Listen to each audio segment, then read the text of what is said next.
So I didn't grow up here. I didn't know much about, I don't even know when I learned the word low country, that term, but I'm an expert now. I grew up in Connecticut, a Yankee, and I didn't ever think that I would be an expert in South Carolina in this particular area, but I came down here after college for my first job as a newspaper reporter down in Beaufort, and I got sucked pretty quickly into a really amazing historical story, a criminal story, that taught me a ton about the low country.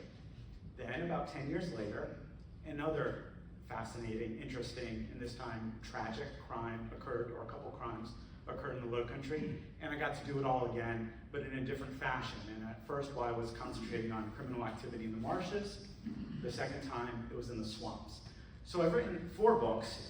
The 2 bookends of those, the first and the fourth, are about South Carolina, and I thought I'd do in rapid fire, quick history lesson, Cliff Notes version, just take you through those 2 stories, and I would hope you would not just read my books, but others things about these things if you find them interesting.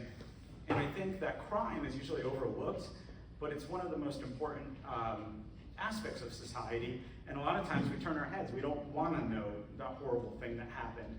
But it's important to confront this and to make sure justice is served.